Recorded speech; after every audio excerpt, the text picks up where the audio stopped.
Alright guys, welcome back. The final match, well, it's about as finals as it gets. The final of the group, it's the finals of this series, and of course it's the final match of the Koreans overall. Because after this, mind you, we will be moving on to the European group as soon as this one concludes, which will be after this game. So, which of these two are going to join Impact in the semifinals?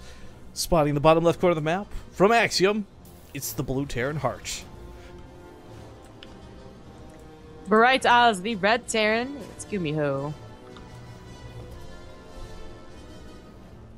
Alright, so we kind of made jokes calling that game lame towards the end of it, and I really want to stress, like, that wasn't like, oh, this guy's such a lame player, Gumiho didn't deserve that win, but I mean, that was one of those things where just a very unfortunate circumstance of events happened for Hart, and he actually just walked into his own death.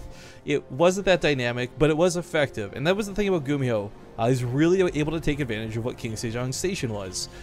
I don't think he'll be presented with the same opportunity here, but there is that option around the natural and third, where we very frequently see two tanks siege up here and cause a lot of trouble for whichever player is on the receiving end of it.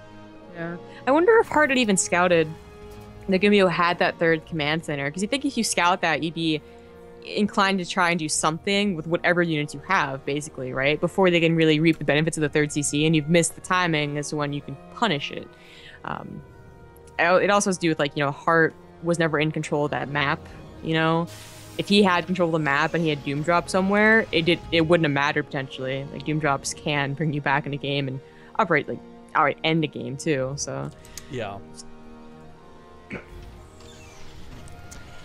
I am a little bit curious about openings though. I don't think other matchups really are so death dependent on the way this does tend to play out, but it's such a silly way to phrase it like that, but I can't think of a better way. I mean, truthfully, you know who's speaking, death dependent? The undead in Warcraft 3. The damned stand ready.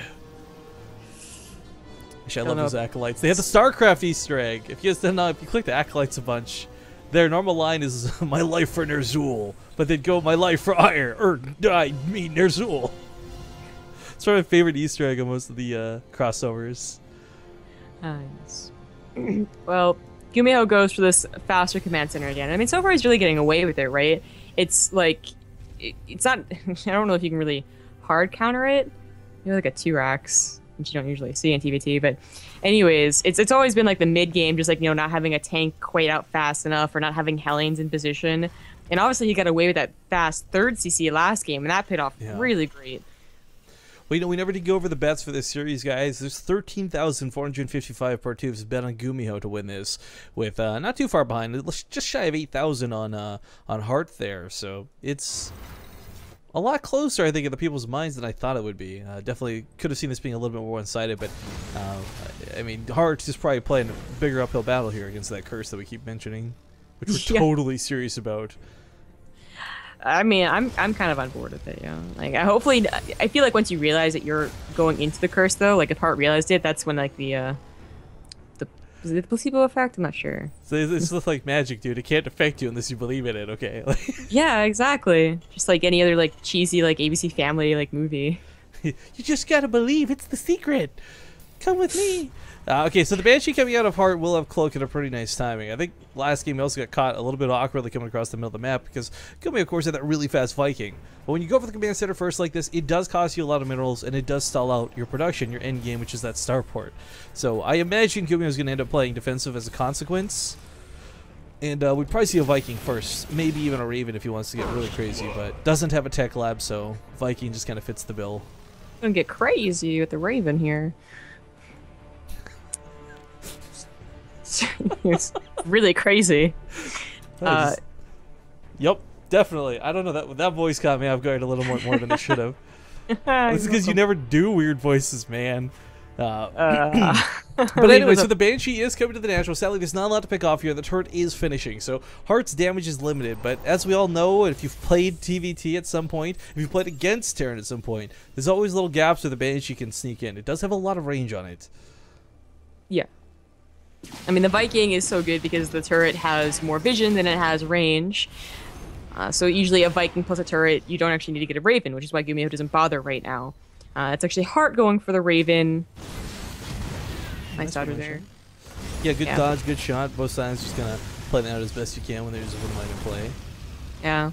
But is he gonna do anything with this Raven? I mean, I keep expecting like the double tank drops and like these matchups, and it's not so popular anymore. But I keep expecting it, and it never happens. And the Ravens so far have not been those like really fantastic Ravens, totally worth getting that we have seen in other games, like Secret Missing, like the one very important tank. It's not happened yet. All right, finds that that little edgeway, picks up an SCV, drives off some money. But with two Vikings in pursuit and being low on energy, he's absolutely gonna have to disengage off of this. Yeah. All right. Well, still at a pretty decent timing for Hard. Gumiho, of course, doesn't pick the tech path yet.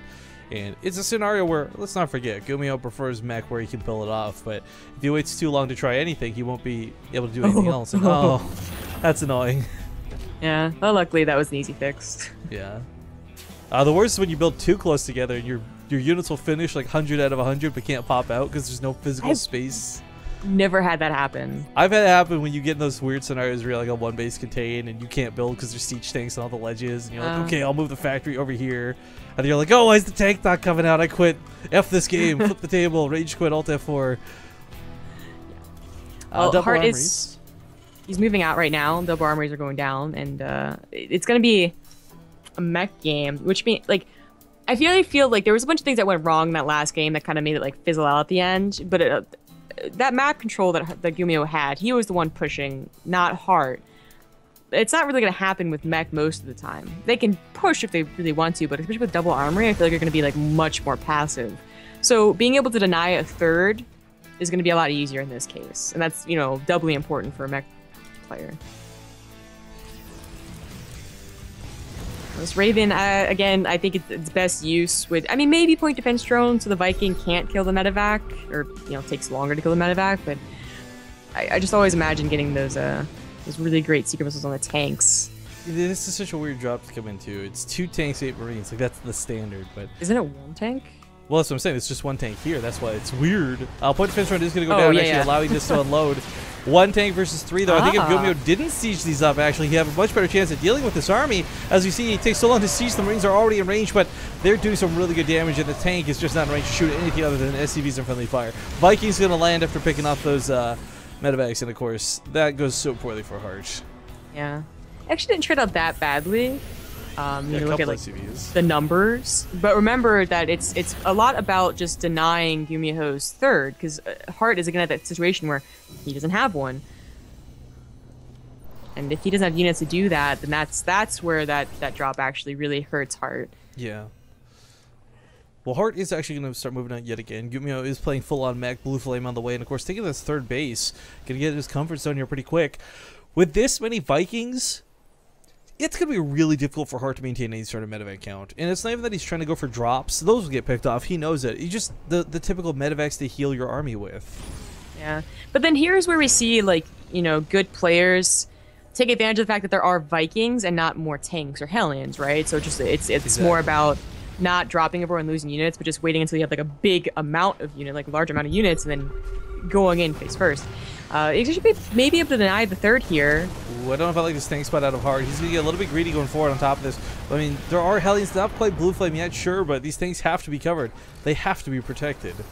Yeah, but that was worth it. He didn't lose, I think he lost like 2 Marines, and he forced the third CC to lift for at least a little while. Yeah, I mean, he's buying time while his third comes down, so yeah, it's always going to be quote-unquote worth it, but I am a little bit worried about getting caught here. I mean, Blue Flame's nearing completion, which means these Hellions only need to really get 1 blast off, and all these Marines just fall over like dominoes.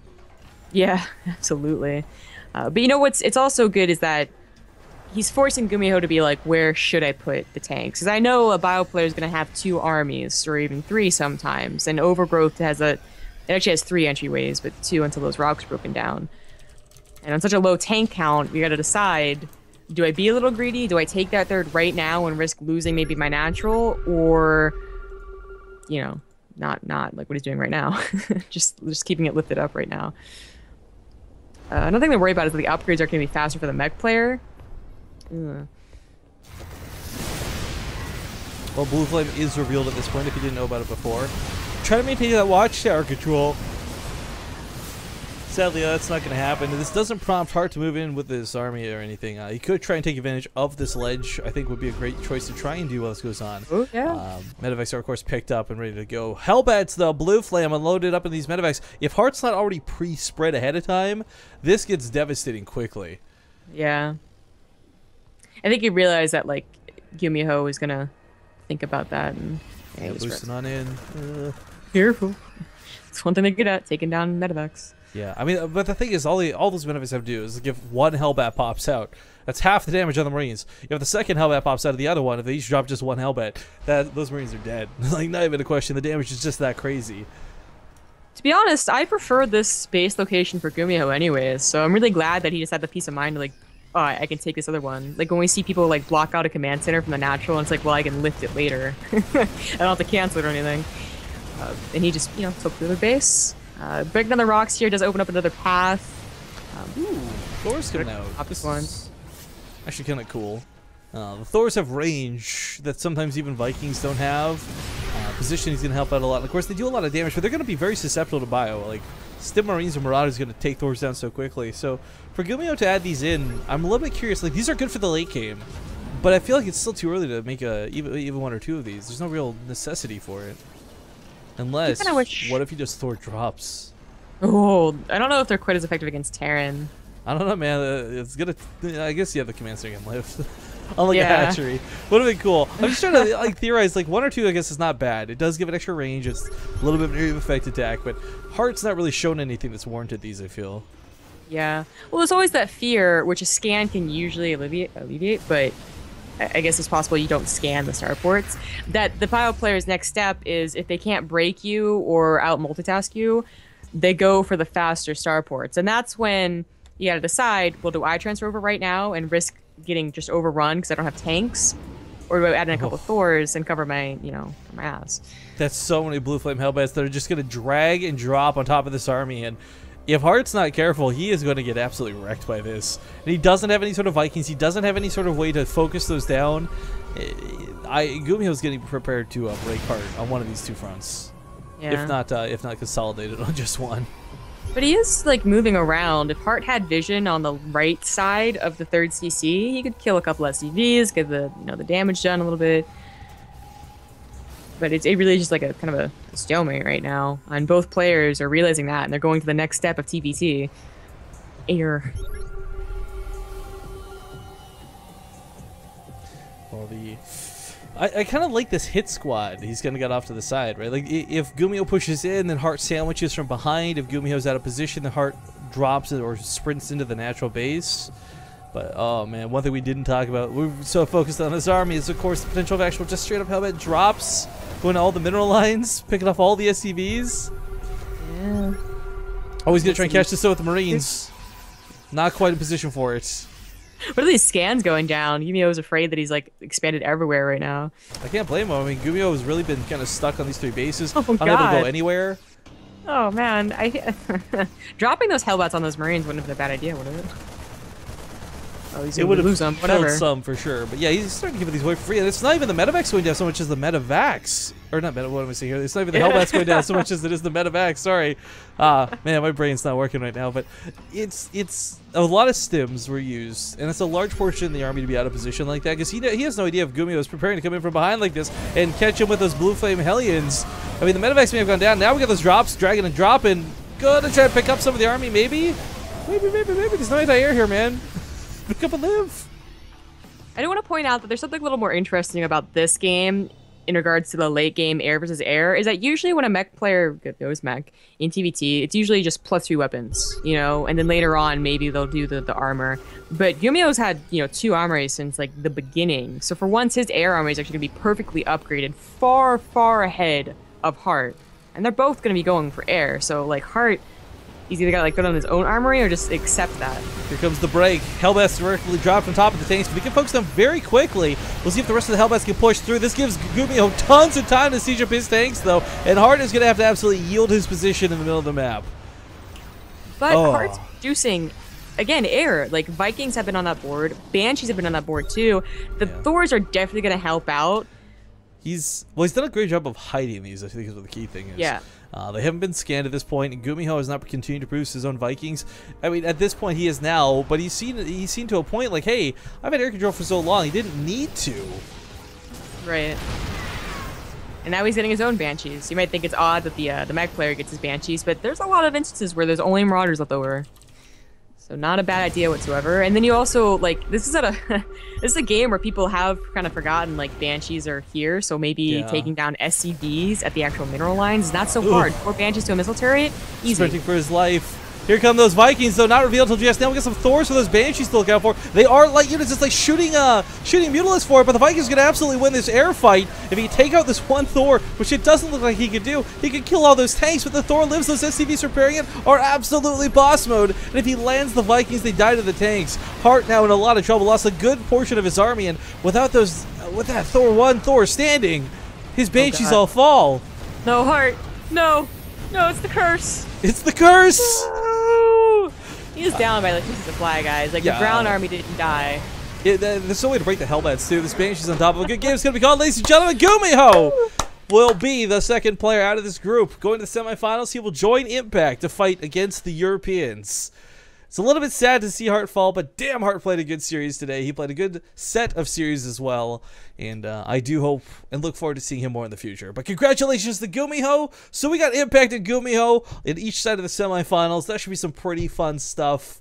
But through weird delays and internet hiccups, folks, we have to go get caught up with the European crowd. So we're going to take about 5 or 10 minutes.